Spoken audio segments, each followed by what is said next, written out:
David Whitman crossed an unforgivable boundary in a community where trust violation was shocking. He diligently recorded everything. The retired forensic accountant methodically logged every missing million, false accusation, and money laundering for years. Funds from the Cavendish Trust, a secret police-state nexus. Chief Randall Mercer believed arresting James would permanently suppress the truth. Detention, a repeated intimidation tactic. He misjudged David Whitman, James's son, a federal judge who slowly overthrows crooked empires. James's carefully collected evidence is becoming a powerful tool that could expose corrupt officers, governors, senators, and corporate puppeteers who profited from misappropriated police pensions while he is in a secret facility by private military contractors. A harsh truth emerges as the Holloways fight the tyrannical system they disclose. The most dangerous enemy is often the one who has nothing left to guard. I'm curious where you're tuned in today before we resume. If you're intrigued by these stories, subscribe, because tomorrow's special episode is not to be missed. Every stride David Whitman took toward Wilson's Corner store was tense as the evening sun cast long shadows across Maple Street. At 68, his body had lost some quickness, but his intellect was sharp. Years spent on complicated and dangerous pursuits of financial criminals. He focused on every detail thanks to accounting records. The want to observe the world persisted after 5 years of retirement. James adjusted his spectacles cautiously, watching Mrs. Thompson tend to her petunias, unaware of the unpleasant mood. Nightly walks to Wilson's were a modest getaway from the calm neighborhood's tumult. 6 blocks to breathe in fresh air, grab the newspaper, and maybe get ice cream if the grandkids were coming that weekend. James was unaware that his every move was filmed and manipulated. Officer Ethan Reynolds, seated uncomfortably in the patrol cruiser across from Wilson's, felt anxiety rising. He was overwhelmed with expectations 3 months after leaving the academy. Officer Jake Lawson spoke urgently, his fingers hammering on the driving wheel. Targets are closing in. At 26, Carter had 2 years on the force and hid his yearning for acceptance with swagger. Do you remember Sergeant Frank Dawson's words? This person constantly disrupts others and becomes involved in unimportant topics, Mitchell sneered. What the hell did he do? Carter ignored the information and watched James enter the store. The highest authority gave orders. We're doing our job, watching for troublemakers. Mitchell stood in uncomfortable quiet, staring at James through the store window, his emotions boiling. He was calm and unthreatening, the elderly black man in pressed khakis and a button-down shirt. Nothing alarming. Your first year wasn't made easier by demanding orders.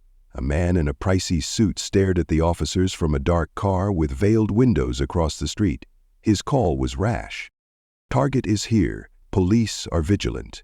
James walked the usual aisles of Wilson's, nodding to Sam Harper behind the counter to acknowledge the tension. The new cashier, a nervous young man James hadn't met previously, was following 2 black teens about 16 or 17. Need help with something? The clerk questioned the teens with distrust. One teen said, "We're just looking," seeming uneasy. James saw the clerk lingering, repeatedly touching his pocketed phone. The clerk's behavior suggested the youngsters were planning a severe crime while browsing the snacks section. The anxious teens grabbed a few products and ran to the counter. The cashier scrutinized each thing with a threatening focus. When buying energy drinks, the clerk required identification. "We're just getting chips and Coke," the taller teen said. Store policy prohibits service without identification. James had seen enough. He stormed to the counter, clutching the newspaper. In 15 years of visiting this establishment, Sam Harper has never enforced that policy. Anxious, the cashier leapt. "Sir, this is not your place." James said yes, calmly. Randomly applying policies that don't exist is discrimination. That has major consequences. "Are you intimidating me?" Clerk's voice rose. "Absolutely not," James said. "I teach you. While these young men collect their items, I'll get my newspaper. Then I'll approach Tom about his new recruiting methods." The clerk's face got really red. I must notify authorities immediately. James pointed to the cop car and said, "They're out." I watched the store for about an hour. Teens looked nervously at each other. James confronted them. "Pay for your items. I will support you during this difficult moment." Outside, Mitchell and Carter watched the disturbing discussion through the window. Carter gripped the door handle, thinking our instigator was moving. "Should we speak up before it's too late?" Mitchell asked. Carter looked at him intently. "An ominous event is unfolding. We must move now." James desperately tried to help the teens gather their loose coinage when the officers stormed in. "Is something wrong?" Carter asked, lightly touching his holster. "Of course," James said. "These young lads transacted. My acts were the same." Carter said a store clerk reported a disturbing occurrence. "You said you threatened him." One teen said that didn't happen. But Carter's furious stare silenced him. Carter insisted, looking at James. "Why on earth?" James asked. "No rules have been broken." Mitchell grew uneasy as Carter menaced James. "Sir, your identification must be verified immediately." "Being held against my will?" James asked calmly. "If so, I'll leave." Carter blockaded the escape route. "An alarming situation has been reported. All involved parties must be identified." James explained that a cashier was intimidating these young lads. "I acted immediately. Instant identification." Carter spoke steelily. James said, "I am fully aware of my rights, officer. I am not required to reveal my identification until my incarceration is justified." Carter grimaced. Mitchell saw it spiraling out of control, but felt powerless to intervene. He asked, "Why are you making this so hard?" "Just show your ID." James responded to the worrisome practice of enforcing artificial rules that don't exist. "I oppose prejudice." Carter invaded James's privacy with frightening intensity. "This is your last chance." "I'm leaving," James said, trying to get past Carter. The following events happened quickly. Carter physically repelled James. The elderly man wobbled, barely holding himself against a display rack. James tensely adjusted his glasses and remarked, "Officer, that was uncalled for. Please provide your badge number." Carter spun James's arm and threw him on the counter. "Defying and impeding authority got you arrested." "I've done neither," James replied, his face distorted in anguish as his arm was roughly pulled behind him. Mitchell finally acted. Carter ignored Mitchell's concerns and said, "We should cuff him." A swarm of observers held their phones to capture the growing scene outside. The unmarked car drivers smirked quietly and made another call. Phase 1 finished, holding target against their will. Mitchell felt an uneasy abnormality as he reluctantly clasped the shackles. Carter smiled, as if this was the goal from the start. James was shoved into the patrol car, his dignity still fragile despite the commotion. "You're making a big mistake," he told the officers calmly. "This choice will haunt you." "Save it for the judge," Carter mimicked, pushing James's head down into the back seat. Across town, Police Chief Raymond Huxley's phone rang with an urgent message. Opening it revealed a disturbing image of Edward Ed Whitman being handcuffed. A gradual smile appeared as he typed a response, a dramatic contrast to the struggle beneath. "Keep him there. Non-communication. Nothing will be done until I arrive." He added, "Holloway thinks he's smart. Watch how he handles a jail night." Huxley slumped back in his leather chair, staring at the metropolitan skyline, feeling uneasy. Edward Whitman's career was at risk 15 years ago when a forensic audit threatened to reveal Huxley's malfeasance. Only carefully constructed alliances saved him from danger. Fate had brought his longtime foe within reach. James was shackled to a bench at the 33rd Precinct, known as the dungeon for its corruption. He requested a call 3 times. Every time, the desk sergeant created a new delay explanation. First, to declare system failure. Next, the booking officers took a break among the commotion. The final response was, "We'll address your problems when it's convenient." James went over every detail like someone who had spent years navigating lies. Which officers looked away, which ones seemed uneasy, absent intake forms, purposeful holdups. Every detail was saved for subsequent review. As midnight came, the precinct door opened dangerously. A well-tailored suit-wearing man entered with a briefcase. James was left in the dark while he whispered to the desk sergeant. The sergeant nodded and looked at James with serious worry. The suited man turned and stared at James before disappearing into the back offices. James was transported to an interrogation room 10 minutes later, still unable to call. In the hard metal chair, Edward "Ed" Whitman sat rigidly as the door closed. He saw through their manipulation in any game. Separation, instability, extreme mental stress, the methods he used to bring down financial criminals. James smiled faintly, hiding his distress. They were oblivious of the forces at play, and, more importantly, his son's identity. As Judge David Whitman announced his verdict, the courtroom was tense. The defendant, a city councilman accused of misappropriating public funds, appeared to weaken in his pricey suit as Malcolm's voice broke the chamber's hush. Malcolm declared, his booming voice echoing throughout the room, that the proof is clear. The court sentences the offender to 15 years, the maximum allowed by law, with no early release. The councilman's attorney rose, frantic. Malcolm interrupted. "Your Honor, my client is a public servant with decades of openly exploiting city aid for the most vulnerable. Mitchell Federal Penitentiary, unlike white-collar minimal security facilities, will house him." An anxious whisper filled the gallery. Judge David Whitman's harsh punishments for corrupt officials were well-deserved. He was the district's most powerful judge at 42, known for his legal knowledge and uncompromising resistance to outside influence. Malcolm grabbed his papers as his clerk approached with an alarming note. "Your Honor, this is urgent." Malcolm opened the paper and absorbed the unpleasant words with stoicism. Only those who knew him would have seen his eyes' imperceptible narrowing. He abruptly stood up to postpone the court. "Meet again tomorrow at 9. Malcolm hastily closed the door to his room and dialed a memorized number. "Eleanor," he said as the call connected, "please include all information about 33rd Precinct officers Derek Mitchell and Brian Carter, all staff present. Documents, discipline records, will we discuss financial statements, internet platforms, all of it." Claire Bennett, a powerful attorney with significant justice system contacts, acted swiftly, without inquiry. "When is it essential?" Malcolm replied. "Yesterday.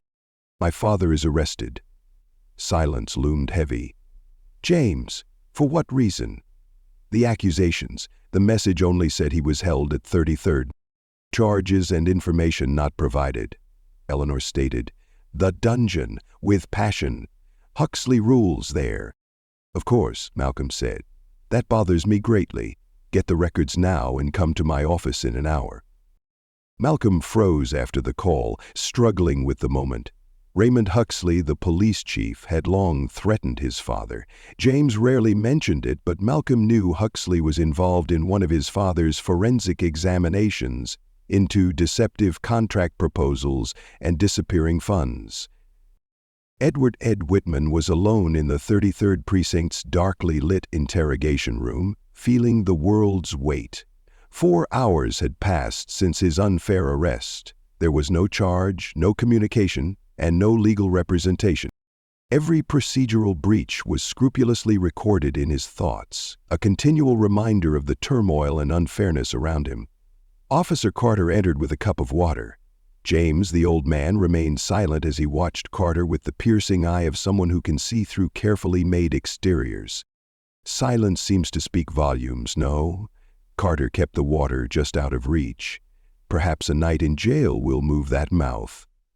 "I'd like to call," James said urgently. "I've been detained for over 4 hours." Carter chuckled harshly. "We'll talk about that. Phones appear to be offline. Citywide technological breakdown. Very unfortunate." Resigned, James replied. The accusations against me? Carter smirked. We're still trying to understand it. The paperwork is burdensome. This disaster could take until tomorrow to fix. James nodded subtly. Yes, I understand. I expect a flood of paperwork when my son hears of my wrongful incarceration, stripped of charges and refused legal representation in violation of departmental guidelines and constitutional rights. Carter smirked less. Is that your son? Will he sue the department? Stand in line? My son James calmly said he doesn't require legal action. Only his signature is needed. Carter was about to reply when the door opened again. A desk sergeant emerged, visibly uncomfortable. We need Carter outdoors now. Detective Reynolds must speak with you immediately. Carter gave James one last furious look before leaving. The sergeant quickly followed the officer out, avoiding James. Detective Henry Foster held the case file hard in the corridor, a storm of anxiety gathering. Reynolds, a 20-year police veteran with salt and pepper hair and weary eyes, was 45 and had seen too much to have any illusions about the system he served. Reynolds wondered about the Holloway arrest. Carter felt uneasy as he ran through the messy documents. Resisting and maybe disrupting. Seriously? Reynolds raised an eyebrow, showing concern. Because this arrest report is clearly fake. Miranda documentation and processing forms missing. Carter said we're addressing it. Seeming frustrated, Sergeant ordered processing delay. What right? Carter stopped, uncertain. Commands from above. Reynolds is closed. Document. Above whom? Carter was about to speak when the precinct doors flung open violently. A tall figure in a costly suit entered with two stern internal affairs officers. Tension permeated the room. That's Deputy Commissioner Leonard Brooks, the desk sergeant murmured. Lieutenant Chief Randall Mercer, trustworthy. Wallace. Go to the front desk. Where is the Holloway suspect detained? In a hurry, the sergeant pointed down the corridor to interrogation room C. Wallace nodded curtly to his escorts, tension evident. Please prohibit anyone from entering that room without my consent. This crucial issue affects everyone's health. Reynolds advanced to face the menace. Sir, what justifies Mr. Holloway's detention? The arrest is undocumented. Wallace glared at Reynolds. Detective, this person is important in a worrisome inquiry. That's all you should know. Investigation into what? Reynolds insisted. Tensely whispering, Wallace said, Detective. Focus on your assigned cases. This is way above your authority. Reynolds watched Wallace disappear down the corridor as internal affairs officers loomed outside the questioning room. Claire Bennett struggled at her computer across town. Her Hayes legal partner's office dominated the top floor of a downtown high-rise, offering a stunning view of the city. As she searched banned databases tonight, the bright lights faded. Her phone urgently rang. Malcolm, I've got something, she said urgently. The greeting. 3 excessive force allegations against Officer Carter in 2 years, all involving black defendants, were dismissed. Officer Mitchell is a new academy graduate with no background. What about problematic financial gaps? Malcolm asked. Carter exists. Eleanor said he was overwhelmed. Riverdale condo, new Audi, Poconos vacation home. How some people live so lavishly while others struggle is incomprehensible. I have no financial support and can't find any other income. Malcolm believes someone was profiting from the situation. Eleanor said it continues rising. At the dispatch logs, without complaints, Wilson's corner store remained silent. Officers were on scene throughout the incident. Malcolm said tensely that they were waiting for him. This was planned. Malcolm, Eleanor stumbled. Something more alarming emerged. A department database file with your father's name is locked and hidden. This is beyond my reach. Can you solve it? Eleanor said she wasn't close, but I had a contact who could help. Give me an hour. Malcolm concluded the call and stared out his office window, emotional.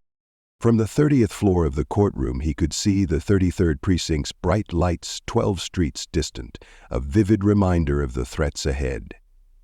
Deceitful officers falsely accused his father, who was present. Malcolm immediately called Judge Harriet Watkins again. Senior judge for night duty. David Whitman contacting Harriet. I need a 33rd Precinct detainee released immediately. Malcolm? Unbelievable, Judge Watkins said. The witching hour is near. Urgent action is needed. Malcolm said his father is being jailed without charges and denied legal representation, which is against department policy. I need that order. The stillness was tense. Is Edward Ed Whitman your dad? Absolutely. Can you command? Yup. Another pause. The duration was extended. The situation must be examined carefully. The system shows he's jailed for a disturbing inquiry. Malcolm frowned.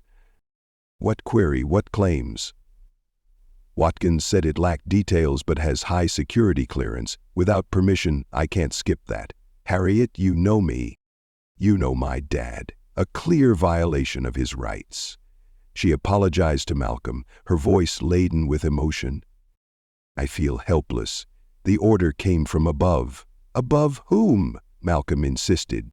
Watkins said, I can't disclose any further details. I propose following the correct channels in the morning.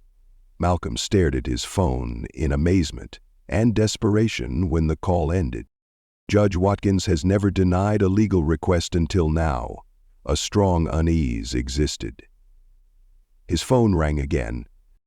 Eleanor, she frankly said they moved him. I received worrying news that your father is being transported to another facility. Malcolm, grabbing his coat, demanded where? Blackwood Center. Malcolm was paralyzed by the air tension. The Blackwood Center was no ordinary jail. The high-risk processing center operated outside of ordinary judicial oversight, targeting suspected terrorists and security risks. Malcolm said, That's inexcusable. They cannot justify putting him there. Eleanor said Malcolm is being manipulated heavily. My source says the governor's office issued the transfer order for urgent national security reasons. My father left accounting. Eleanor asked if he had been in any dangerous situations before retiring. Are government contracts or officials involved?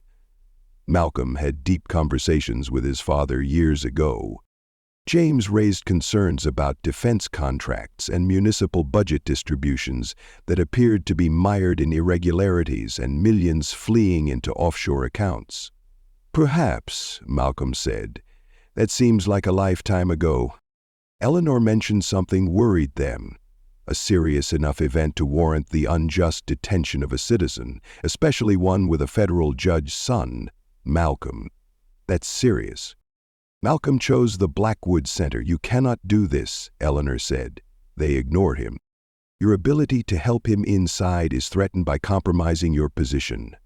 Malcolm walked about his office, thinking of legal methods, procedural possibilities, and emergency motions. Malcolm finally said, We must find out what they think he has. What may cause this strong reaction? Eleanor assured him she would. A contact is trying to open the sealed file. Malcolm, guard your back. If they're ready for such harsh actions. Malcolm answered with sadness. This goes beyond illegal detention. My father is key to a hazardous conspiracy. Detective Reynolds watched with a heavy heart as internal affairs investigators carried Edward Ed Whitman out of the questioning room at the 33rd Precinct. It felt familiar and uncomfortable. James walked with tremendous determination. The cold metal of the handcuffs contrasted with his intense eyes as he examined the room, taking in every face, position, and important detail. They briefly locked gaze. Reynolds saw only the older man's sharp, calculating intelligence in his fearless gaze. James nodded slightly before being led through a side exit where a black SUV loomed.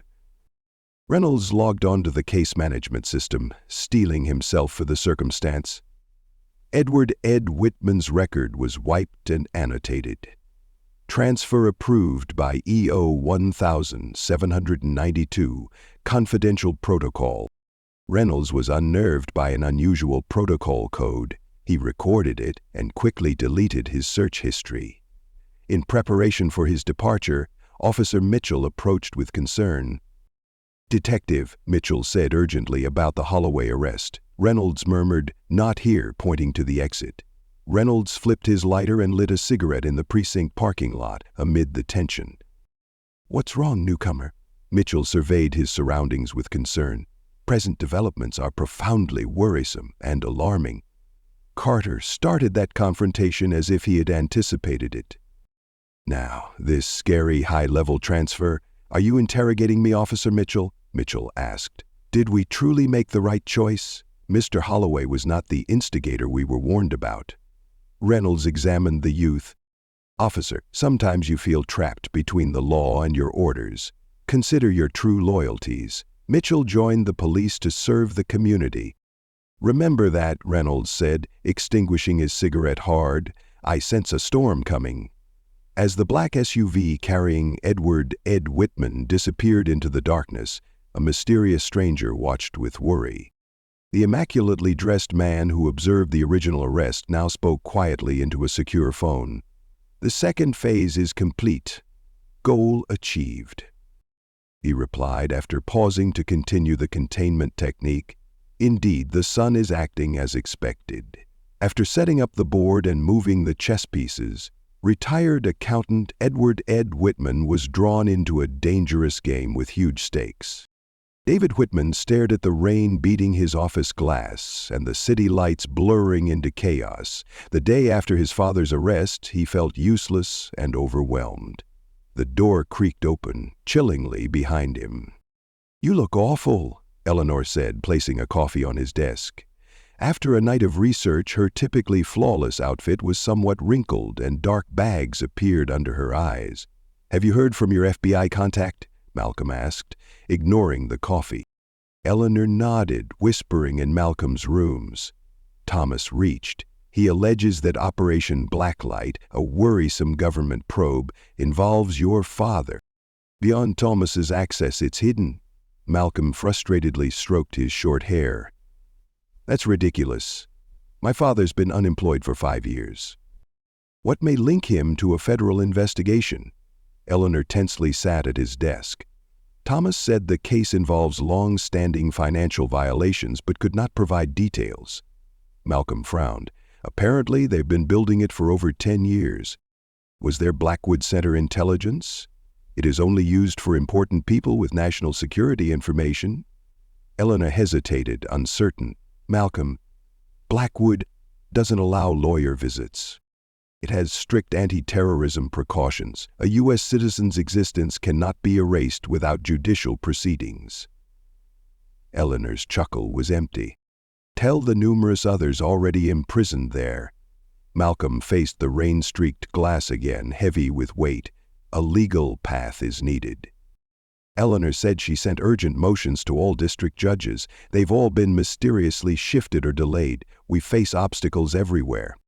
Malcolm's phone rang ominously with an unknown number. His response was hesitant. In an unnerving environment, Judge Holloway emerged with an artificial filter over his speech. "Agent Marcus Webb of the Financial Crimes Task Force is interrogating your father. They believe he has vital information on 2018 defense contract offshore accounts." "This person is who?" "A person who stands up for justice," said the voice. "In 1 hour, meet me at Riverside Park's east entrance." Connection was abruptly lost. Malcolm glared at Eleanor. "I must leave now." She warned that was a setup. Malcolm hesitantly said, "Maybe." "It's our only option right now." Edward Whitman sat. Across a charcoal-suited man in the Blackwood Center's unassuming concrete building, it was unsettling to see only a chilly metal table and 2 seats in the windowless room. A camera glowed ominously in the upper corner. His voice was controlled. Mr. Holloway said, "Agent Webb, are you aware of your purpose here?" James clenched his hands. "I know this detention is illegal. I know my constitutional rights are being violated. I also think this is related to anything I learned professionally." Webb gently opened a thin file, wary of its potential ramifications. "Initiative." James's expression reminded him of Cavendish. Can you relate to that name? James's face briefly lit up before he carefully hid his emotions. Throughout my 40 years, I've worked on many projects. Names blur. Webb insisted this wouldn't be ignored. 2 decades ago, you forensically audited state defense contracts for infrastructure security upgrades. Webb crept closer as I audited many times. We know you kept records, Mr. Holloway, unfiltered observations not documented. We must have those records. Despite those achievements, James calmly replied, I've been out of the game for 5 years. History may be ancient, but losing it all feels immediate. Webb became more stern if those documents surfaced. Powerful people could wipe your existence, leaving you in an abyss so deep that even your son, a federal judge, could not find you. James appeared cool, but he was in turmoil. Certainly remembered the Cavendish project. The disappearing monies, suspicious signatures, and international activities indicate a massive military supply deal fraud scheme. He was told to stop investigating because it was a national security issue. He kept thorough records of his pursuit. James finally asked to see his son. Webb closed the file. If you work together, that may happen. If you dodge the topic, the discussion will become even more disturbing. Malcolm sat on a park seat, collar up against the rain, feeling the weight of the earth. Rain drove away casual visitors, leaving the park barren. Judge Holloway, a slim, silver-haired woman, sat beside him without looking at him. Malcolm said, "You're not the person I expected." The Washington Post's investigative reporter Rachel Vaughn answered calmly, "I've been tracking large city police corruption for 18 months. I found your father's name while researching." "How is this possible?" Edward Whitman audited the Defense Contract Audit Agency 5 years ago. He found worrisome anomalies in 3 jurisdictions' police equipment purchase. Fraudulent entities received many federal funds. One thumb drive was given to him. His final report was hidden, but he kept personal papers that could reveal governor-level wrongdoing. Malcolm quickly hid the drive, conscious of the risks. "What motivates you to help us?" Judith replied with sadness, "Because I've lost 2 sources. One vanished completely. A thing happened. Your father may be the only one who can connect everything. If you're right, these people have scary power." "How can I object?" Judith rose to go. "You attacked the center of a threat, not its parts." On her way out, she cried, "Look into the Cavendish Trust.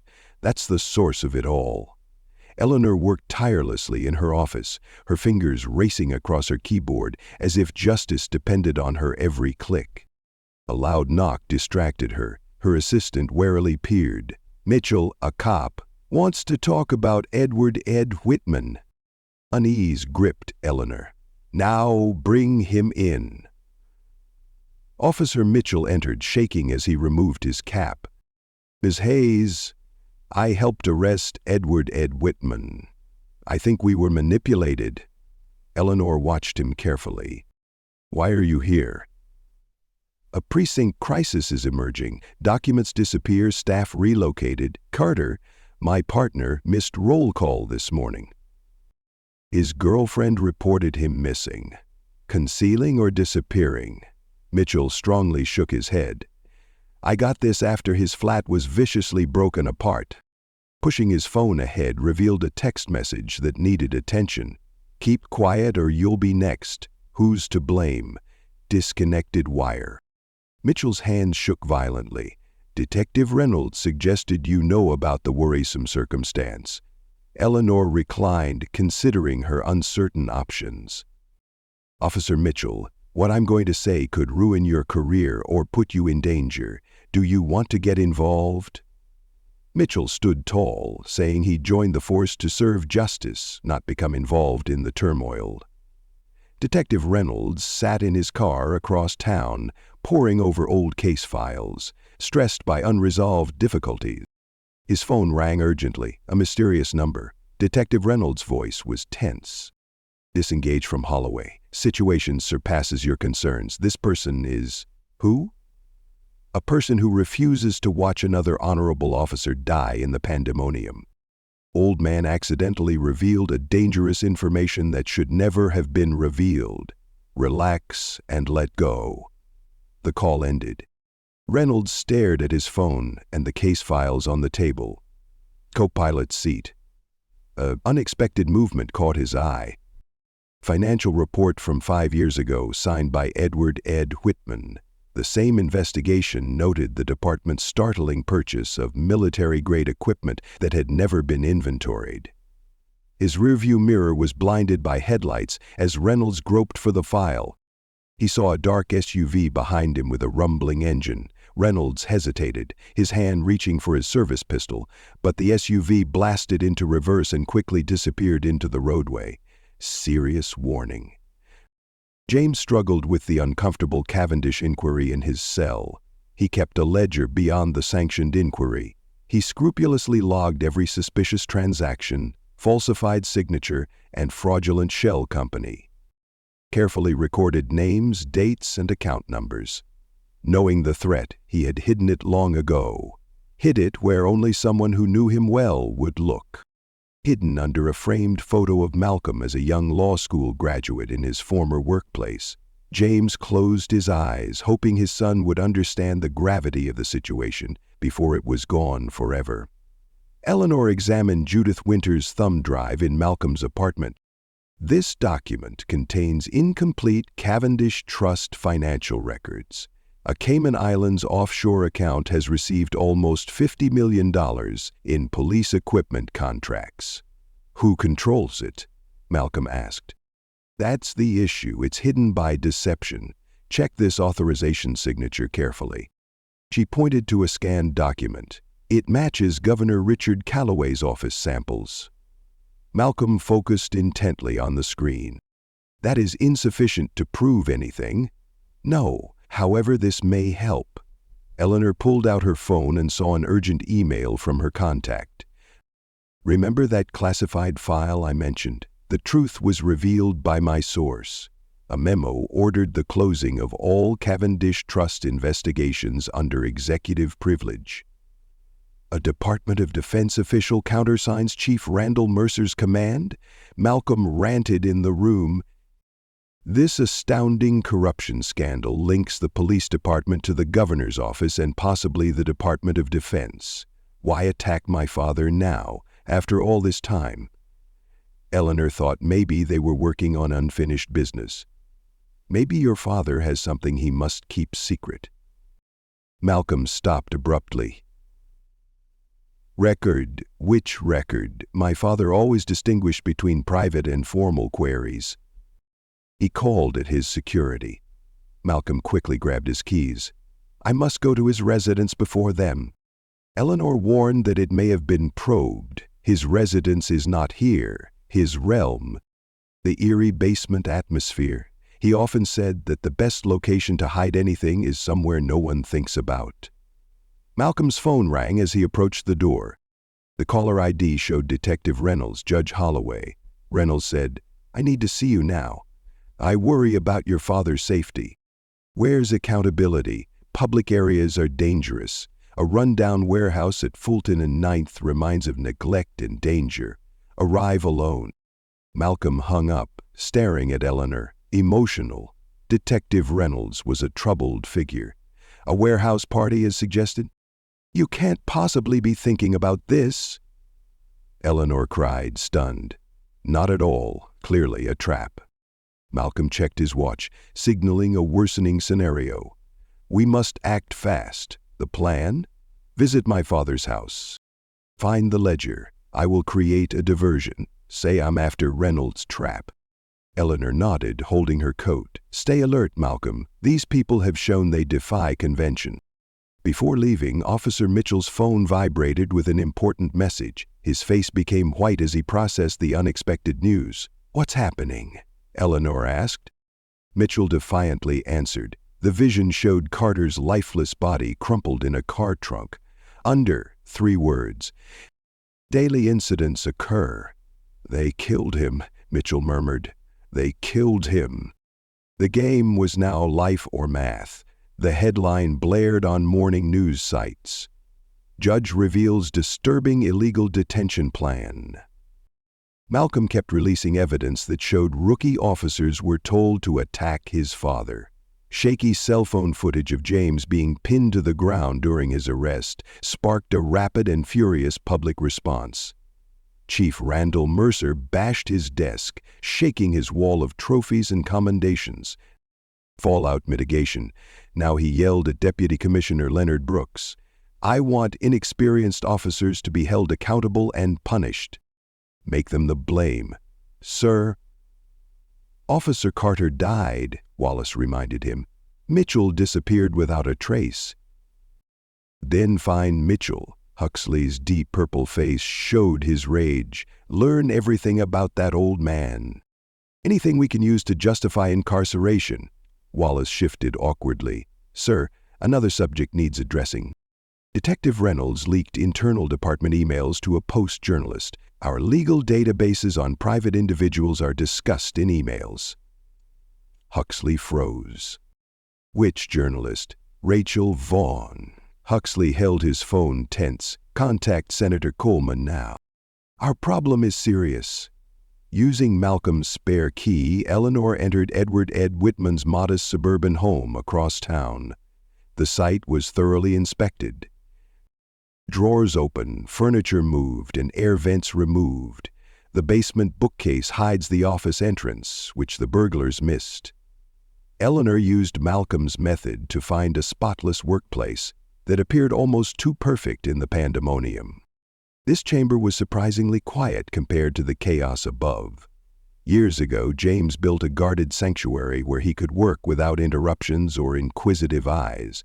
Malcolm's portrait of him at his law school graduation, standing boldly behind his father, caught her attention as she rushed to the wall of family photos.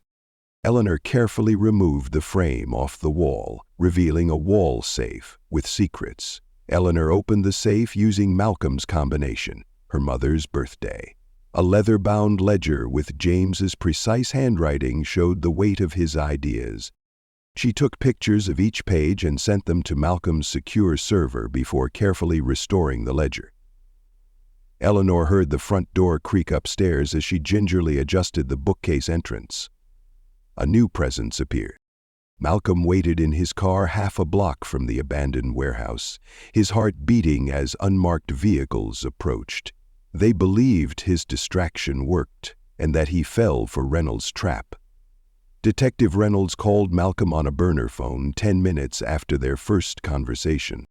"Judge Holloway, my phone was utilized without my consent. He warned you strongly. They may be planning something evil." Malcolm watched armed men in tactical gear take their positions around the warehouse from a safe distance. His phone rang with an ominous "Eleanor" message. "Understood. Pages locked. The firm has arrived, staying hidden." Malcolm started his engine and edged away to avoid detection. The ledger pages provided the necessary documentation, but rescuing his father from Blackwood was more vital. For that, they needed a big advantage. His phone rang again. "Rachel Vaughn." "Judge Holloway." "I must meet now. Someone violently stole one of my sources. Who is to blame?" The name, Officer Jake Lawson, conjures tension and intensity. His body was found in his car trunk with a suicide note that falsely blamed Holloway arrest blunders. Malcolm quickly took in this knowledge, finalizing the specifics. "Judith said yes. The next target may be me. I have knowledge they badly want to hide." A brave departmental revelation. "Officer Mitchell." "No, an authority figure." "Officer." "Commissioner Wallace." He will testify that Chief Randall Mercer ordered Edward Whitman's imprisonment as a national security problem. What could make Wallace choose this? The death of Carter was unconscionable. Wallace needs to get away before he becomes the next victim of this terrible system. Malcolm cautiously checked his rearview mirror for tailgaters. "Your current location?" "A sanctuary." "I'll host our meeting." Connection was abruptly lost. A police public affairs officer faced reporters at headquarters. "The department is investigating severe claims of Edward Ed Whitman arrest procedural mismanagement. One of the arresting cops, Officer Jake Lawson, committed himself and left a message of regret. Despite reporters yelling, the cop held his hands up. Please note that Mr. Holloway is not in police custody. He was released hours after his arrest, according to our records. A reporter bravely spoke up, breaking the tension. Where is he hiding? His family urgently filed a missing persons report. The department won't say where Mr. Holloway is. Reporters demanded accountability, causing chaos at the news conference. From a dark corner, Chief Randall Mercer watched, his teeth clenched. They're not buying it, Wallace said. Huxley said it's irrelevant. This will either discredit the elderly man or doom him. Wallace glared at his boss. Gone? Absolutely surprising. Huxley directed a cold gaze upon him. Unexpected events can alter plans. The governor desperately wants that ledger to remain sealed. All of us are incapable. Officer Mitchell sat in Eleanor's office, reviewing the ledger pages she sent, feeling rushed. Totally absurd, he said. The evidence shows that Chief Randall Mercer and Governor Richard Calloway shamelessly routed millions from government security funding into their private accounts. Eleanor corrected. Not diverted. These documents show a terrible truth. The technology was used for illegal monitoring. Mitchell couldn't believe that funds were surveilling private persons, targeting political opponents, and silencing journalists. They'll take great efforts to quiet this. Malcolm's message on Eleanor's phone made her uneasy. Ready to move, whistleblower said. Mitchell insisted on giving the FBI these records. Eleanor halted, nervous. Malcolm's FBI contact warned us that this corruption might reach government authorities. We must be cautious when trusting others. Mitchell's face hardened. Then we publicize it. Everything. That puts us at risk. Mitchell said with a sorrowful heart. I'm already targeted. It was useful this way. Malcolm encountered Rachel Vaughn and Deputy Commissioner Leonard Brooks in a lakeside cabin 30 miles from the city. As he strained to light a cigarette, the older man's composure collapsed. Wallace vowed, I never agreed to take a life. Business and politics were full of surveillance and financial irregularities. What about killing a police officer? Absolutely unacceptable. Malcolm saw with steely eyes that a line that was once safe to cross is now terrifying. Wallace retreated. My statement is complete. My Cavendish Trust and Monitoring Initiative information, dates, actions, etc. What's wrong with my dad? His Blackwood prison is where? Wallace expressed urgency in Section C, Isolation Wing. But you'll never reach him. Its security exceeds even the most secured military locations. Malcolm said he doesn't need him. Wallace laughed bitterly as he said he needed leverage to release him. Do you think proof of wrongdoing will alter anything? Judge Holloway, this goes beyond corruption. The surveillance program targeted more than criminals and terrorists. They collected compromising material on federal judges, prosecutors, and intelligence officers who could threaten their objective. Malcolm's phone vibrated anxiously with a call. Eleanor. Malcolm, we have a major issue, she said urgently. An intruder broke inside my office. Mitchell is missing, as are the ledger photos. Malcolm felt a shock of fear. This will end when? Within an hour, my assistant is hospitalized with critical circumstances. Injured head. Your backup server status? Completely erased. These people were experienced. Malcolm finished the call, tensely looking at Judith and Wallace. They took Officer Mitchell and our vital evidence. Judith took her laptop from its backpack. Not everything. The whistleblower video I made with Wallace is still mine. Malcolm added, I have ledger photos. I created an encrypted email that sends photographs to every major news outlet in an hour, unless I interfere. Wallace grew pale. We're in peril if that information leaks. Malcolm confirmed that's the issue. Protection. Phone blared again. Unknown caller. Judge Holloway spoke distortedly. Officer Mitchell is ours. Trade his existence for your father's whereabouts and record proof. I need proof Mitchell is breathing. Suddenly, his phone rang with an urgent video message. Mitchell sat bleeding yet aware, a gun looming at the frame. "The deal is done at night." The voice persisted. "Arrive alone at Harbor Point Warehouse. Grab every ledger duplicate immediately." The call ended abruptly. Malcolm looked at Wallace intently. They crossed an unsafe line. "That's what?" Judith asked. "They wanted my father's location," Malcolm stated sadly, signaling they've lost him. Agent Webb rushed back to Edward. Ed Whitman's cell at the Blackwood Center and found it empty. He quickly activated the alarm, taking the institution into emergency. "What the heck happened?" commanded the security guard.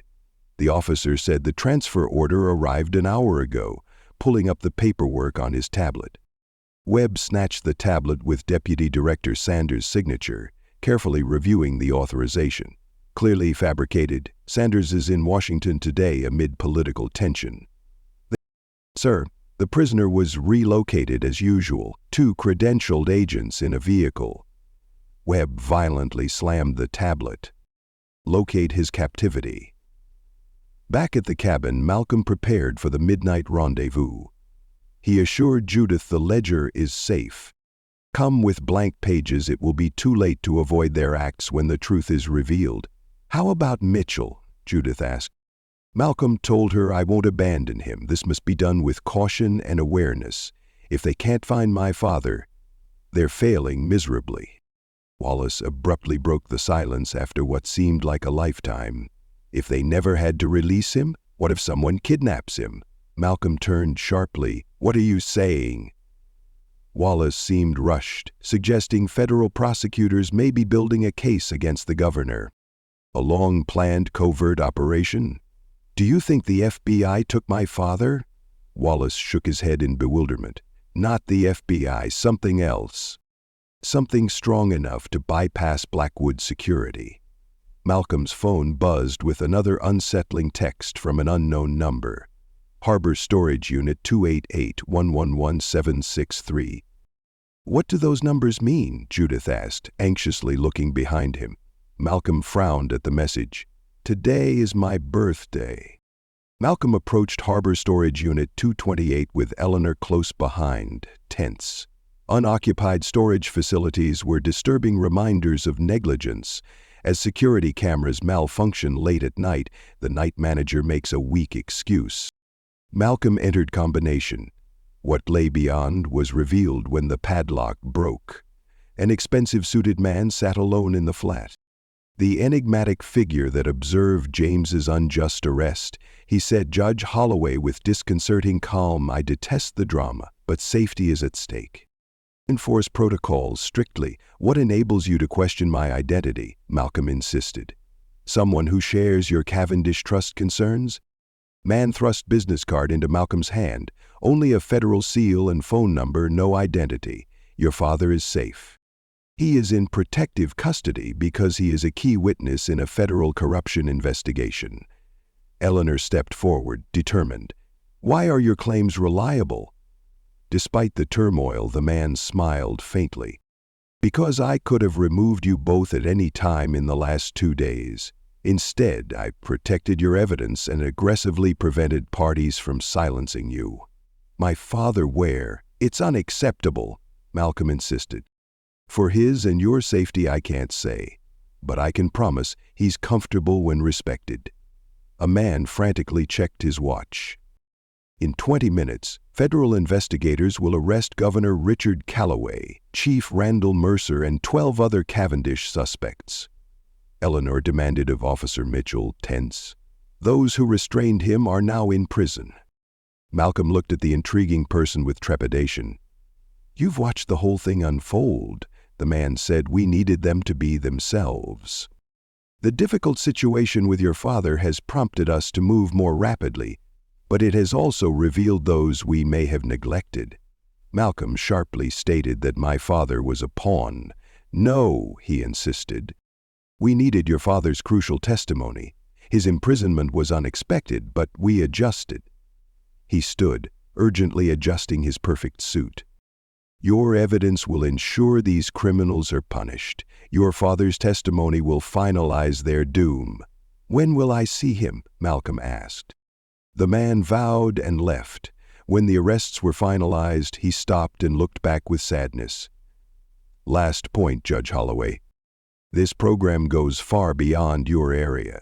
You've only seen the tip of a far darker creature.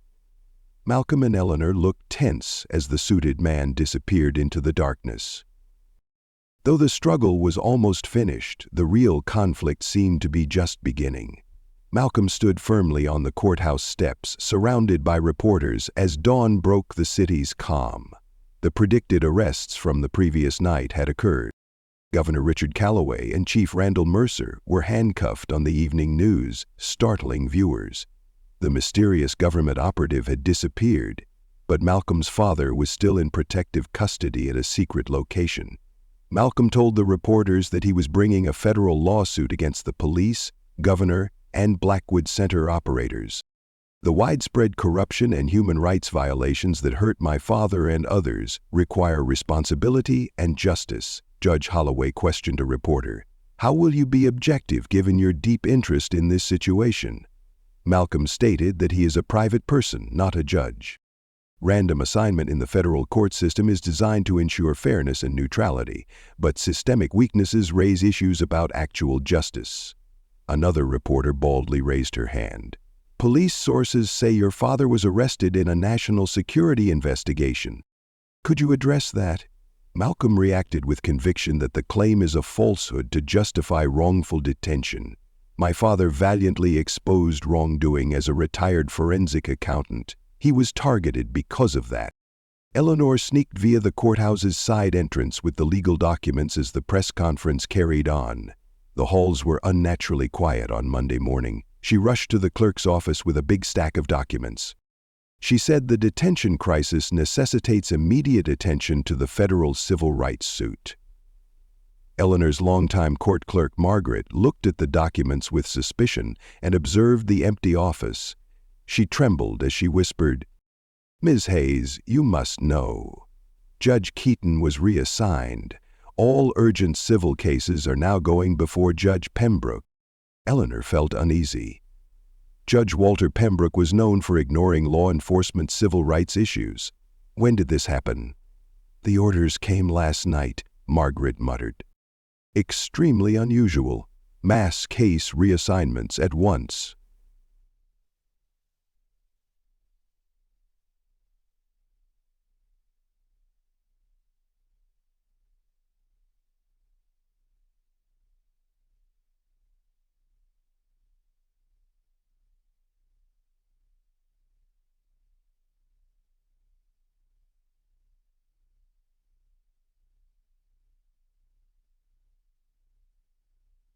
The third regression term extends at one time. The system has secreted a numbered. It is a time. Rigging the system. Pembroke is representing us. Malcolm finished the press briefing and eagerly checked his phone outside. Read Eleanor's note, his mouth clenched in irritation.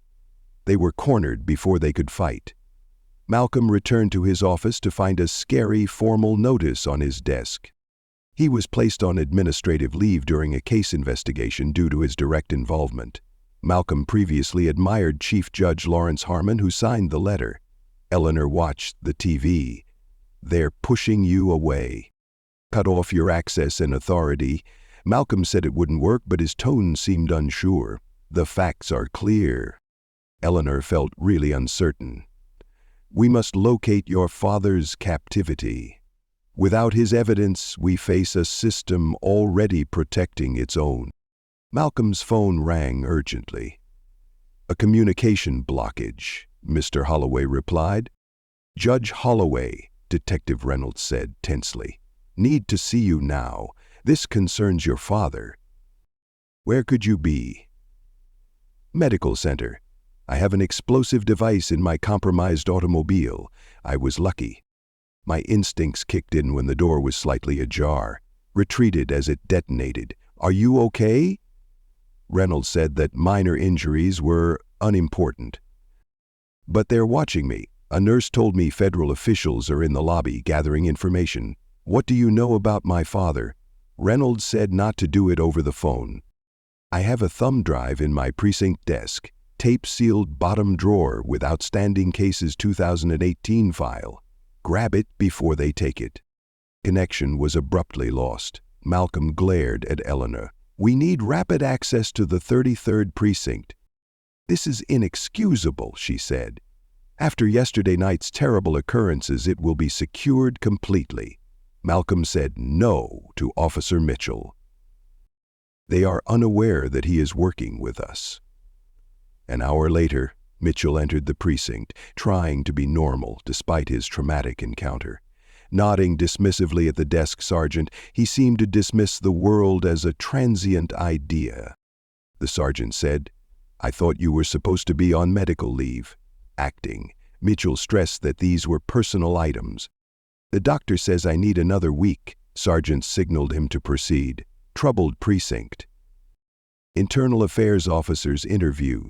Removal of evidence bags. Officers clustered. Fiery debates. Mitchell approached Reynolds' evidence tape-sealed desk, a reminder of the turmoil.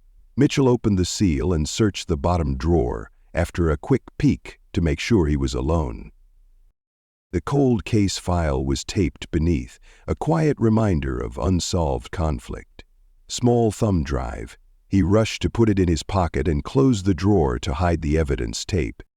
Mitchell was blocked from leaving by two suit-clad males. Officer Mitchell declared the taller one with a federal ID. We must discuss important Detective Reynolds issues. Mitchell had a racing heart. I have an urgent doctor's appointment. Can I schedule a meeting later today? Agents looked worriedly at each other. This won't take long, the second agent replied, rushing to the questioning room. Mitchell quietly threw the thumb drive into a water cooler trash bin as he followed them. 20 minutes later, Officer Lisa Taylor, another Allie Eleanor ally, took the drive during her coffee break and left the building with an uncomfortable ease. Malcolm carefully slipped the thumb drive into a protected laptop in Eleanor's office, aware of the potential ramifications. One video file from the Blackwood Center showed James being relocated by ordinary people in an unmarked van with diplomatic plates, not federal officers. Eleanor said, "That car isn't federal. These are diplomatic labels." Malcolm considered foreign intelligence. Eleanor said, "Or private military contractors," with worry. "Regardless, your father is not in federal custody as claimed." Malcolm heard an urgent buzz on his phone. Notification via email. Urgent hearing, Holloway v. Eastland et al. Malcolm responded incredulously that Pembroke has set the hearing for tomorrow morning. That's lightning fast. Eleanor remarked that it's deliberate undermining, not just speed. They're rushing to cover things up before we can get additional evidence. Malcolm and Eleanor entered Judge Pembroke's tense courtroom the next morning. The judge, a large man with sparse gray hair and a steely look, barely noticed them as they sat at the plaintiff's table. "Your Honor," Eleanor started urgently. "We want a delay to prepare." Sharp Pembroke cut. National security prompted the administration to drop the lawsuit. Let's start with that. Assistant U.S. Attorney Caroline Winters represented the federal government at the defense table. "Your Honor," Winters confronted court. "The government claims state secret privilege to dismiss this lawsuit. Mr. Holloway's imprisonment involves delicate concerns that cannot be discussed in public without endangering national security." Malcolm exclaimed, "That's outrageous! My father retired as an accountant, not a spy." Looking over his reading glasses, Pembroke glared. "Mr. Holloway, your chance will come."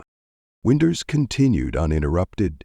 "A classified declaration describing the government's position has been submitted for in-camera consideration. I cannot reveal its contents publicly." Malcolm watched with growing dread as Pembroke nodded, carefully examining the sealed documents. "Ms. Hayes," Pembroke concluded, "I've seen the government's response. National security concerns are genuine and significant." This lawsuit was dismissed. Eleanor stood up firmly, her voice indignant. "We couldn't show evidence of rights abuses?"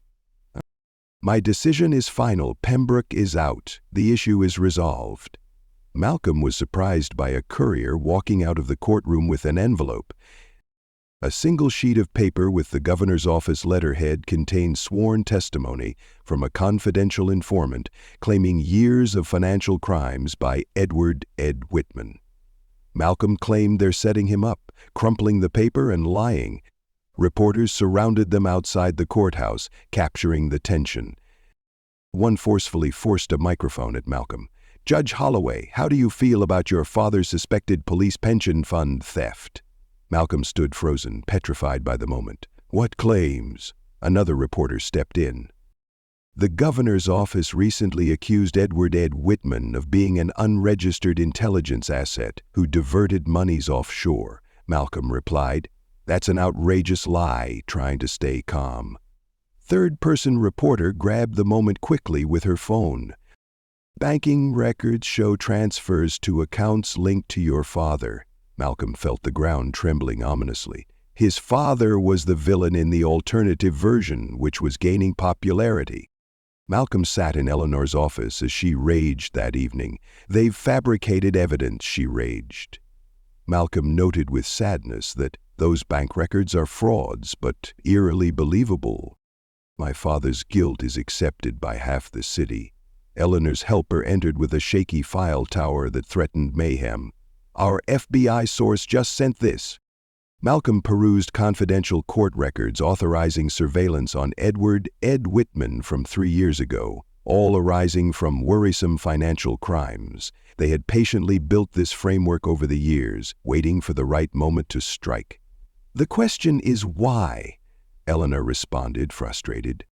"Why would someone go so far to undermine their father?" Malcolm looked up. His knowledge allowed him to methodically record the evidence in that ledger. A call from Officer Mitchell ended their talk. He shouted, "Judge Holloway! A brave witness has presented vital information on your father's illegal detention." It was returned an hour later. "Endangered." His precise remarks before quieting. "They threatened to kill my family if I—" Malcolm received another call after hanging up. The mysterious guy with the fitted suit emerging from storage. "Judge Holloway," he said simply, "you are watched. Your offices are vulnerable. Trust no one in the establishment." "Your genuine identity?" Malcolm insisted. "Someone who shares your goals, fairness. However, strong forces are at action that you cannot comprehend. Influences permeate the court, law enforcement, and my company." "What makes your words reliable?" Malcolm asked irritably. "You said my father was in protective custody." The lie was obvious. A quiet moment. "Yes, absolutely." An assumption. "His removal from Blackwood was not our goal." Before others could help, another approached him. "Who's to blame?" "That bothers me," he said. "Diplomatic plates suggest foreign powers have been monitoring the Cavendish operation for their own gain." "Why is this?" he said.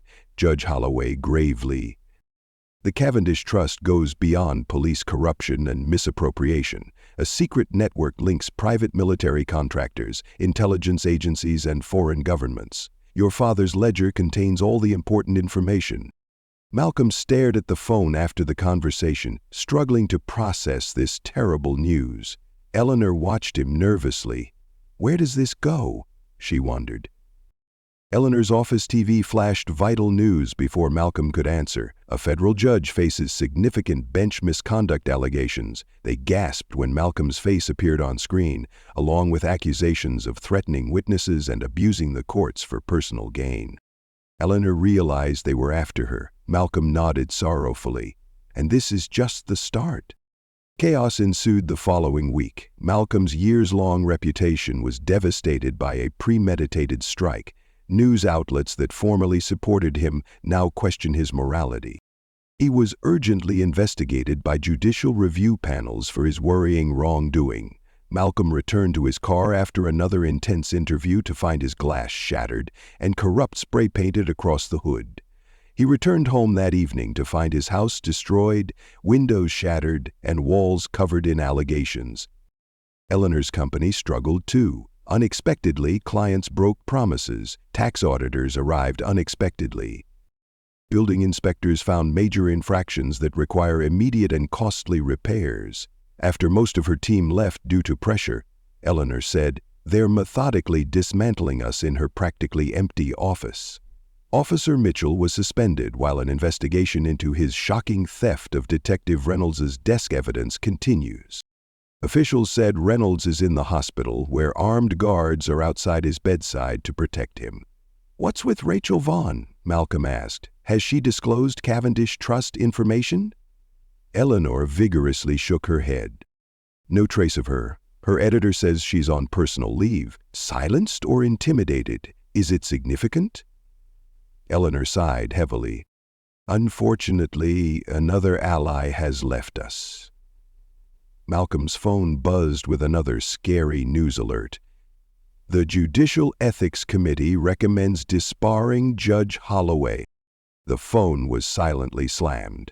The committee's recommendation was predictable, controlled by the same forces who ignored his complaint and ruined his father's name.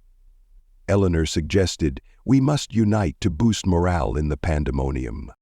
"Though they won this round, the fight is far from over, right?" Malcolm argued. "They control the judiciary, press, and police, and anyone who supports us faces retribution. Who would listen to my father's testimony now?" Her look was strong. Eleanor leaned forward. Her expression changed instantly to intense. "Hold on, Ledger? They're desperately trying to undermine you and your father. What if the ledger contains dangerous information that they would destroy everything to hide? Malcolm informed her that we have your photos. However, we have not fully analyzed them." Eleanor reacted strongly. "We neglected key parts of James's recording during our legal battle." Malcolm nodded sorrowfully.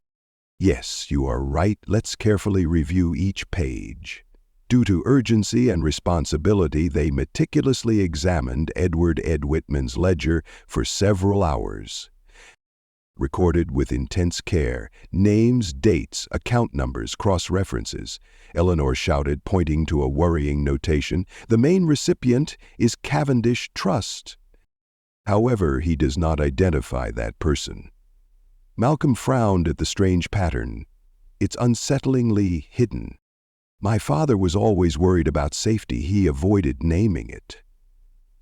Eleanor glared at the paper. Account data show a worrying pattern. Many entries contain the third-digit sequence, which is alarming. Malcolm instantly understood. Not account numbers. A simple substitution cipher. Digitized characters. They worked tirelessly to convert numbers to letters. Malcolm retreated in shock when the ominous pattern developed. He passionately declared Senator Charles Langston, the Defense Appropriations Committee chairman, is heavily scrutinized. Eleanor whispered, "Oh my gosh, that clarifies everything. The categorization, national security claims, and rigorous suppression of your father." Malcolm said that Blackwood controls billions in defense spending. If he stole Cavendish Trust monies, it's more than a glimpse. A voice from the entrance said. Detective Reynolds appeared with his arm in a sling and face bandaged from the car bombing. "Why are you here?" Eleanor insisted. "Your building security was penetrated," Reynolds said. Persisted for days, through the service entrance. Malcolm suspected the detective. "What brought you here?" Reynolds quickly placed a flash disk on the desk after discovering something disturbing in the Cavendish Trust. A worse betrayal than embezzlement. Malcolm pushed the drive into his laptop out of haste. It showed alarming surveillance footage and internal papers of a hidden program monitoring civilians illegally.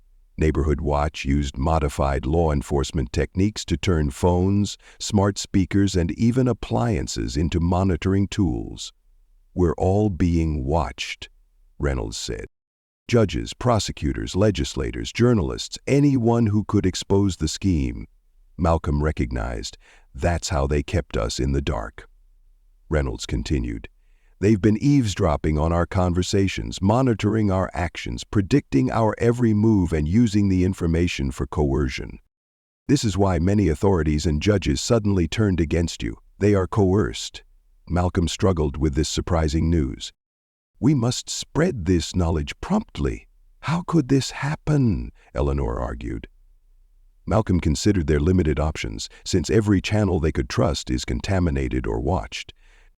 "We must connect with people who can operate outside the system, in the shadows." Reynolds hinted anxiously that he might have a lead. "My former high-stakes FBI joint operations partner. He works with ex-intelligence agents to investigate corruption. Is he reliable?" Malcolm asked. Reynolds grimly agreed. "Robert Rob Jensen was your father's old colleague," Malcolm repeated. "Sullivan, evoking memories. My father said, Sullivan was my only backup if things went awry." Malcolm faced Robert Rob Jensen, a silver-haired man with penetrating blue eyes and the steadfast attention of a dangerous task expert, that night in a derelict warehouse turned temporary stronghold. "Sullivan said he investigates government contracts with your father. He was an expert forensic analyst who could track money via many shell firms without losing track." "Are you aware of his location?" Malcolm asked. Shocked, Sullivan shook his head. "I can't confirm, but Senator Blackwood's contractors may have him." Diplomat plates facaded. Blackwood's personal enforcers are Sentinel Security Group. Eleanor questioned such recklessness. "Why not kill James if he's so dangerous?" Sullivan stressed the need to reveal what and to whom he disclosed. James carefully hid his most incriminating evidence. They know the crisis goes beyond statistics. Sullivan's crew gave Malcolm and Eleanor new phones and laptops and strengthened their communication network. They could now express themselves without fear of being observed after weeks of oppression. The unsettling details of your father's ledger were revealed as Sullivan put out the printouts on the makeshift table, his voice steady but anxious. "The Cavendish Trust is more malignant than money deception. Private entities' covert intelligence initiative relies on it." Malcolm pondered Blackwood. Sullivan confirmed Blackwood and others' involvement. "They've created a secret intelligence network that infiltrates law enforcement, the judiciary, and the media." Eleanor questioned how to address something so ingrained. Sullivan enthusiastically pointed to James's notes. "They don't know the fund's true origin, but your father diligently recorded every transaction and participant." Sullivan said Malcolm revealed the uncomfortable truth regarding police pension accounts. 3 states lost almost $200 million in retirement savings. A widespread surveillance system, crooked officials, and secret operations were funded with the monies. Eleanor noted that those are genuine people's retirement savings. Many law enforcement officers are unaware that their money was stolen. Malcolm immediately recognized the plan. Even compromised people will rebel if this information spills. "No one challenges police pensions." "Absolutely," Sullivan said, "it's your advantage." Malcolm saw hope briefly after living through constant hardship. This information must be shared with non-timid people. Sullivan said his team is building a secure distribution network. Independent journalists, global media, censorship-resistant platforms. How would my father fare? Malcolm insisted. Concern darkened Sullivan's face. "After we reveal this, Blackwood will understand his enterprise is at peril. Your father becomes either a burden or an exploitable tool." Malcolm said we must find him first. Sullivan assured him they were working. "We found 3 Sentinel prisons where he may be held." After their meeting, Sullivan gave Malcolm a little smartphone-like device. "Only safe conversation. Any unauthorized entry triggers the self-destruct mechanism." Malcolm nodded and quickly put the device in his pocket. "Thomas, thank you for supporting my father and us during this difficult time." Sullivan bluntly remarked that James saved his career. "I owe him everything. But their Cavendish Trust deal is a disgrace. It must go." Sullivan gave Malcolm and Eleanor a terrifying warning before they left. "Trust carefully, even with allies. This program has trained employees for years. People who seem friendly may be watching you." Malcolm reviewed Sullivan's evidence in a dimly lit motel room with a tense air later that night. James's enigmatic writings repeatedly mentioned Cavendish Trust. police pension monies continued to be transferred to privately owned accounts and distributed through a sophisticated web of sham businesses. Eleanor meticulously examined the transfer records. Examine this alarming pattern. Every large fund transfer occurred days following crucial police equipment purchases, mostly military-grade surveillance gear. Malcolm saw that the departments never received promised equipment, putting together the unsettling reality. It went toward building this secret monitoring network. Eleanor agreed that pension funds are our best instrument. Even the most dishonest officials won't allow retirement theft. Malcolm's encrypted device vibrated ominously with Sullivan's message. Proceed, J. Potential Rockland County Sentinel Facility Site. Getting ready for extraction, Malcolm found optimism in the commotion for the first time in weeks. The reckoning was near. Dawn came over the city quietly, masking the upcoming chaos. Claire Bennett sat in her dimly lit office with empty desks, reflecting her once thriving workforce. A stark notice appeared on her PC.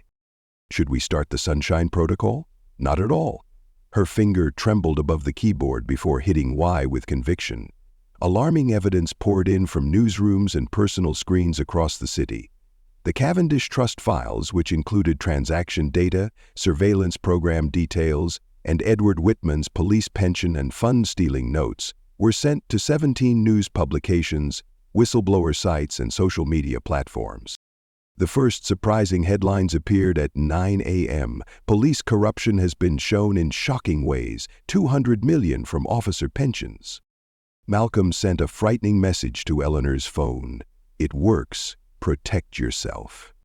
From Sullivan's safe house, Malcolm watched the news channels incessantly report the stunning news. The story was too important and well documented to ignore. Sullivan's staff made sure the evidence went to journalists with the independence and integrity to withstand criticism. Sullivan warned that police threat-wrapped radio channels will be used to influence the story.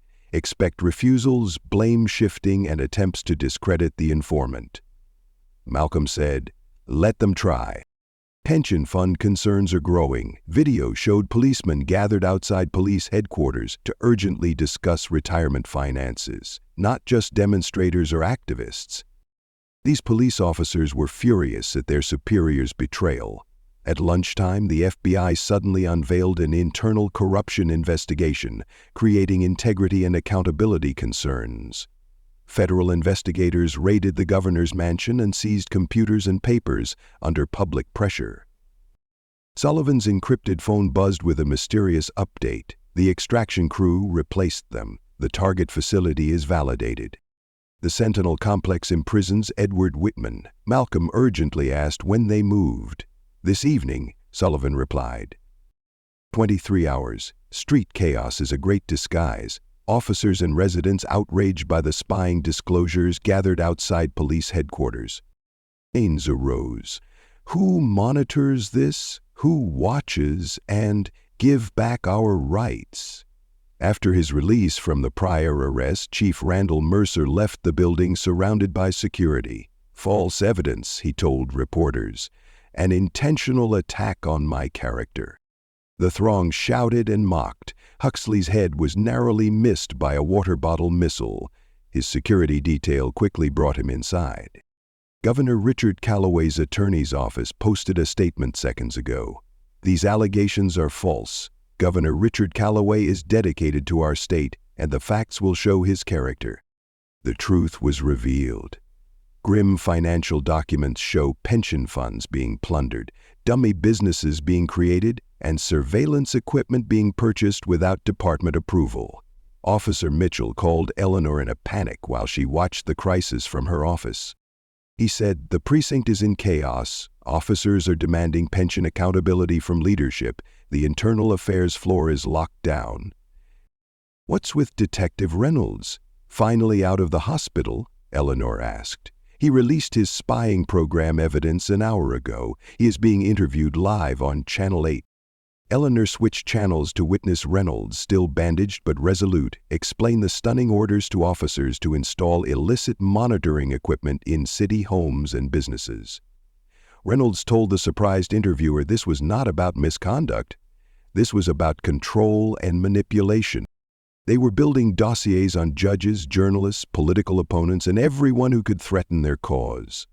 By mid-afternoon, Courthouse, Municipal Hall, and Blackwood Center protests began. High alert for the National Guard. Malcolm received another worrying update from Sullivan as the situation escalated. FBI breaking into Senator Blackwood's Washington offices. Sentinel security deploys all nearby resources. Malcolm noticed their turmoil. Sullivan warned that cornered animals are dangerous. Blackwood has loyal enforcers who will do anything to protect him.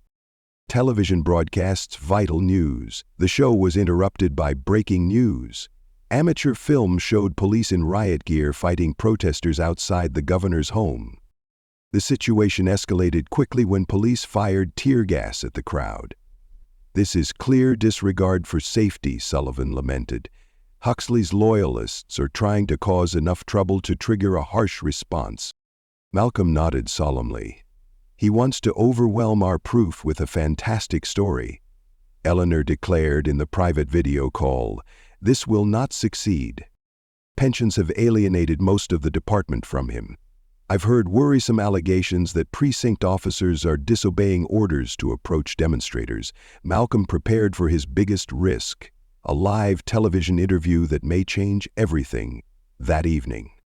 Malcolm defied Sullivan's security concerns by stating his position publicly. He claimed that was our best defense. "If anything happened to me now, it would confirm everything we've found." Malcolm faced veteran National News Network anchor Catherine Palmer at 8 p.m.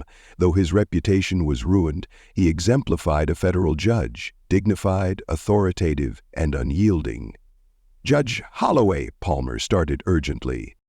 "These allegations against Senator Blackwood, Governor Richard Callaway, and Chief Randall Mercer are alarming. What proof can you offer beyond the circulating documents?"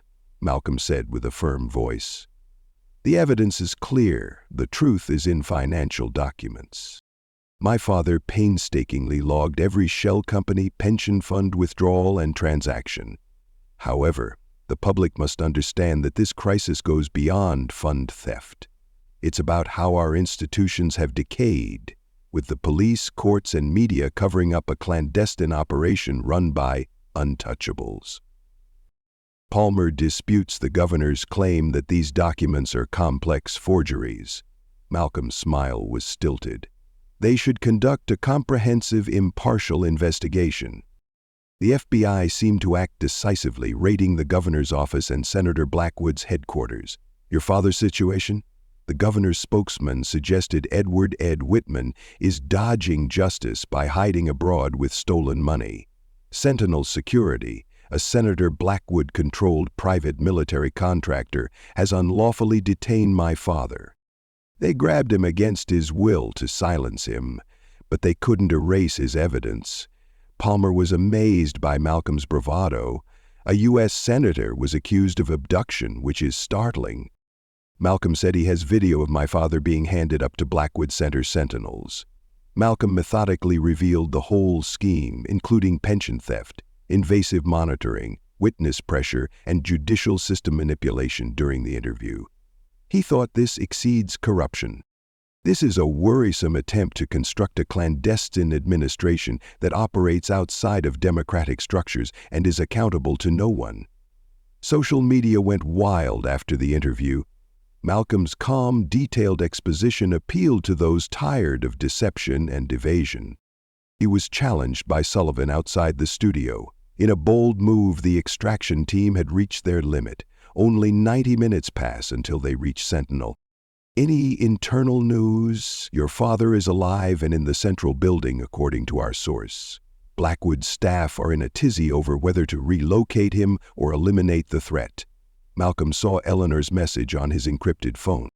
Governor Richard Callaway fled his home quickly. State police declined escort requests. He's alone. These parts were aligning ominously. The conspiracy was unraveling from within as the masses rebelled and their protectors turned their backs.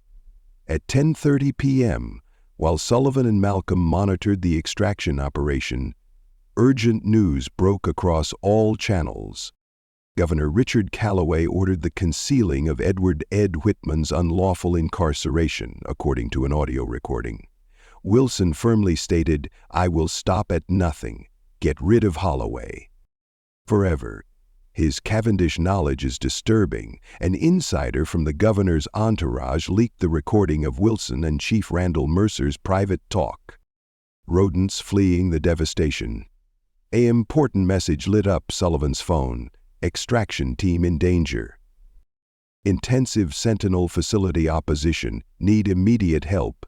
Malcolm felt a chill as he read the message. That implies what?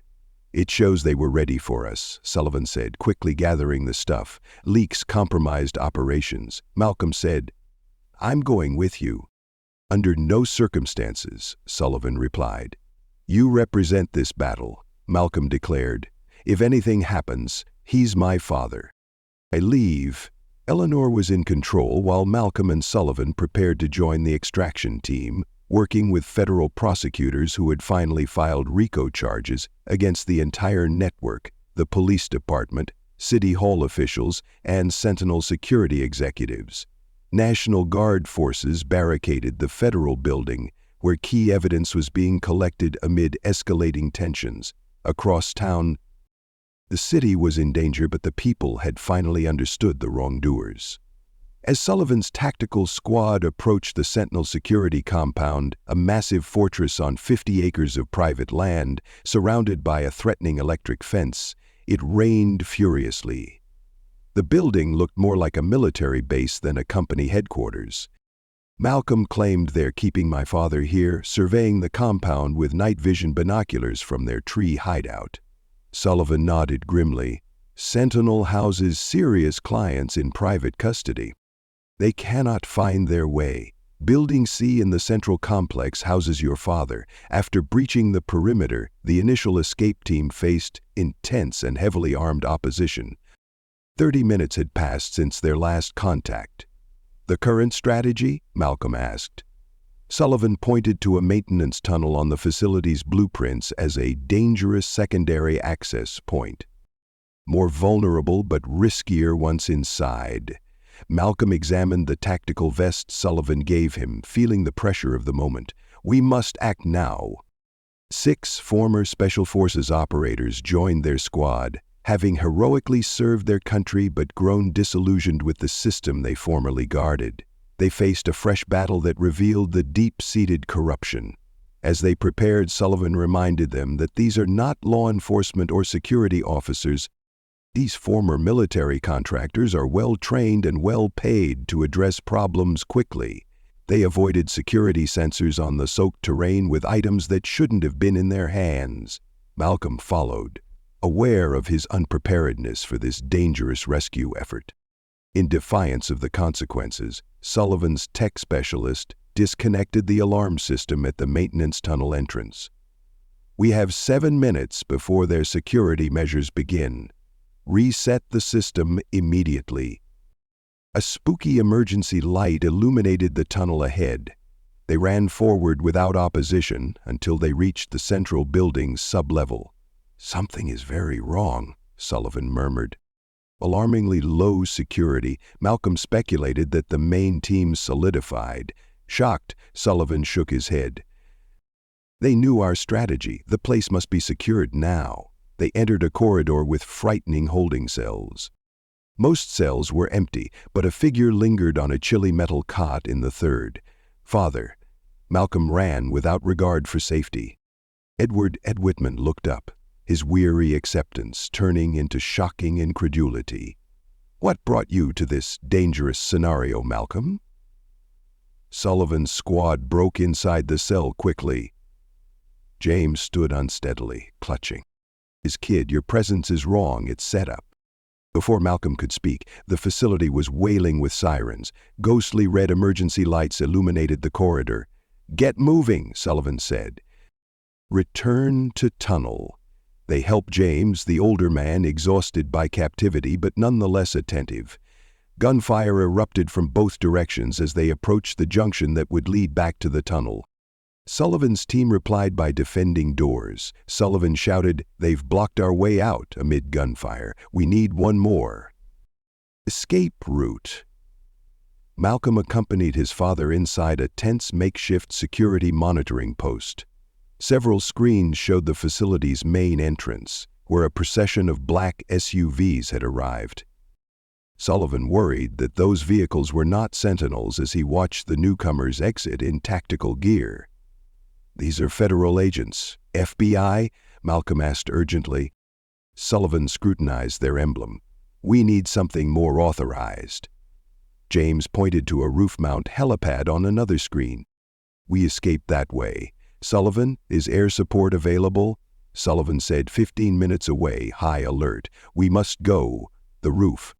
The security station opened building systems. Sullivan's tech specialist quickly identified emergency stairwell routes, raising awareness of essential escape routes. "Our best option is the east stairwell." Reduced security camera surveillance. They avoided conflicts by walking carefully through the corridors. James persevered despite his frailty. He was obsessed with escape. "Have you secured the ledger?" Malcolm was ordered as they climbed the stairs. "We possess everything," Malcolm said. James admitted with grim satisfaction that the Cavendish Trust, pension fraud, and monitoring operations are all out in the open. Thus, Blackwood fails. Sullivan said Blackwood is just one of several beast heads. This issue goes beyond one politician. Chaos ensued as they reached the fourth story with gunfire from below. Sullivan's squad retaliated furiously to safeguard their inexorable rise. "Just 2 more floors," Sullivan yelled, frantic. "The extraction chopper is coming." The stairs door above them opened unexpectedly. Malcolm quickly raised his firearm, but Sullivan forced it down as the same nicely dressed man who had confronted Malcolm at the storage unit emerged. "Thus," the man said urgently. Sullivan wavered when my team got roof access. "Really, who are you?" he said. "National Intelligence Oversight Division. We've been gathering evidence against this network for years." Malcolm claimed, "You exploited us as pawns." The man said, "We deployed our crew during your chaos. Act fast before everything goes apart." While pursuing him through a maze of halls, gunfire echoed eerily. Many sides, including Sentinel security, federal officers, and maybe local law police, were fighting below. The suited guy said, urgently, that 3 agencies were rushing toward the roof, each driven by their own hidden goals. Interagency cooperation is uncomfortable. The rooftop was pelted by rain, and a chopper loomed over them. Bright rays sliced through the chaos, desperately seeking an escape path. Sullivan said, "There's our escape over the impending aircraft's roar." Behind them, the roof access door opened. Men in tactical gear charged forward, weapons drawn. Their leader appeared, tall, with silver hair and ice eyes. "Senator Blackwood?" David Whitman screamed over the helicopter's noise. "Are you still carrying your own weight?" Blackwood smiled strangely at James. "Your presence has been a problem for too long." Malcolm declared it finished, Senator. "The proof is visible. FBI infiltrates your offices. Your surgery is over." The storm's pandemonium was broken by Blackwood's eerie chuckle. "Do you think I did this? I'm only the figure before you. The infrastructure you showed is simply the start of a bigger issue." "He's dragging his feet," Sullivan warned as the chopper approached the landing pad. Blackwood said, "You showed a single network in a particular city, but we dominate law enforcement nationally. The surveillance program and pension funds have no impact. We created a private intelligence apparatus that serves corporations rather than the people with those resources." Malcolm gasped. "You're a U.S. Senator. How can one abandon what they defended?" Blackwood said, "The system is broken. Corporations rule the nation undoubtedly. We finally eliminated the middleman." Raised his gun. "Unfortunately, none of you will live to see that fact." The suit-wearing man brandished his gun as he prepared to pull the trigger. "Senator Blackwood, you are being arrested for treason, conspiracy, kidnapping, and 15 other federal felonies." "You lack the power," Blackwood scoffed. "Certainly," he said, waving a badge.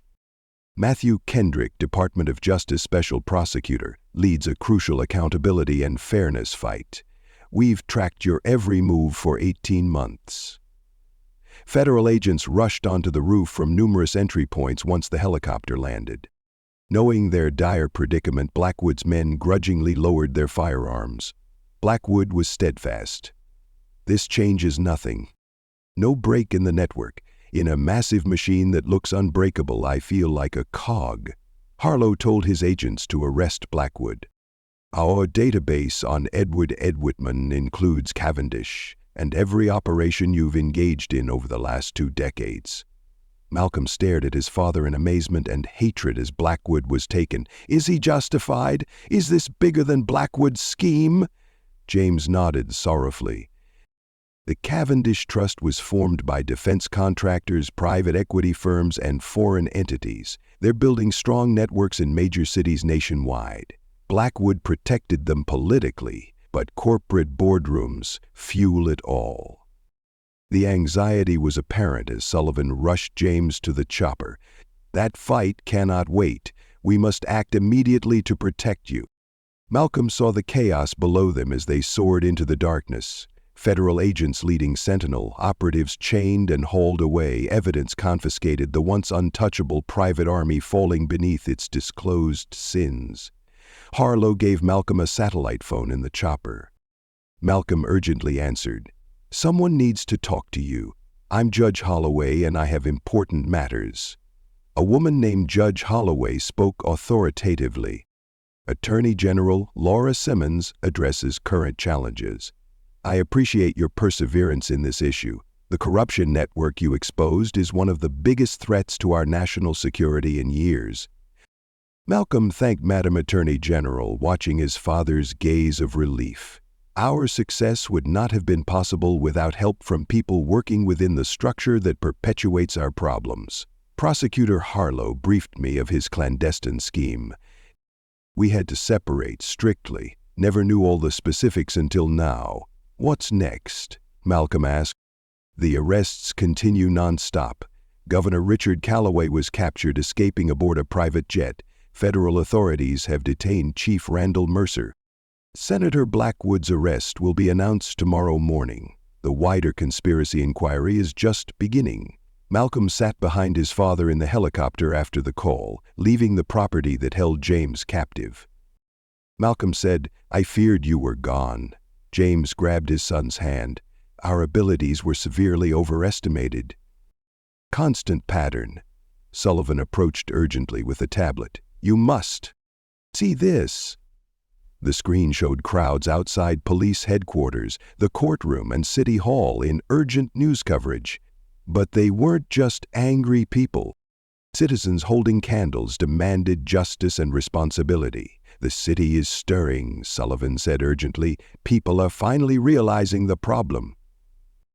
The helicopter's windows were illuminated by dawn's golden light when Eleanor called, causing urgency and fear.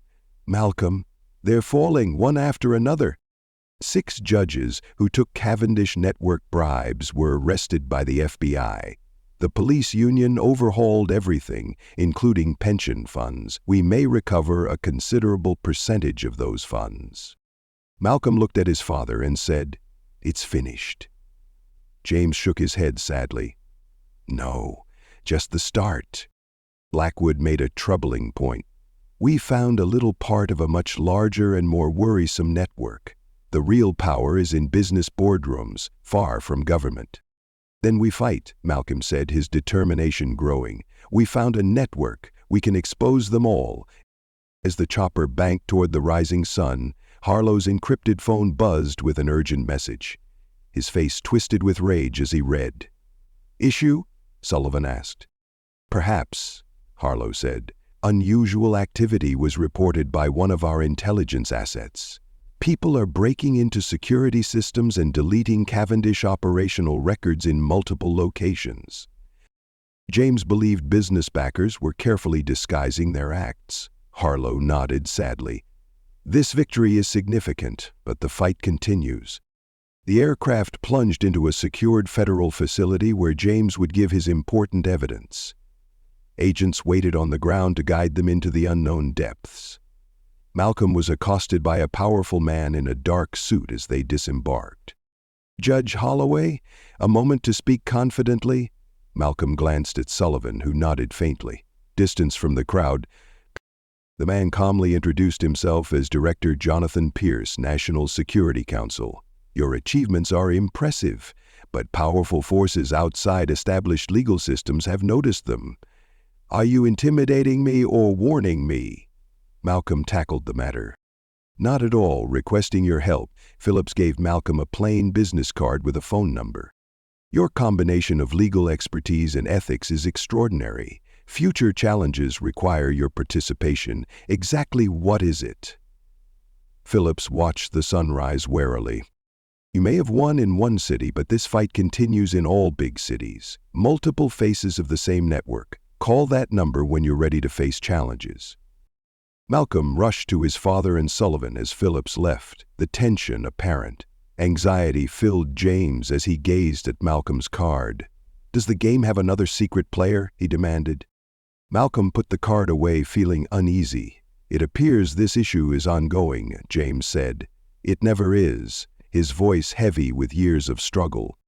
"Authorities hate change, but we've presented a compelling challenge." Malcolm peered over his shoulder as they entered the secured complex.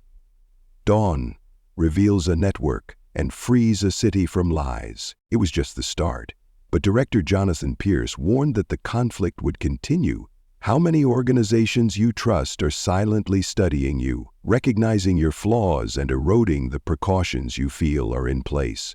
The Holloways found one network in one city, but how many more are hidden by authority and power?" If this thrilling story of accountability has you on edge, like and subscribe for more stories that challenge the powerful and reveal the hidden truths of our system.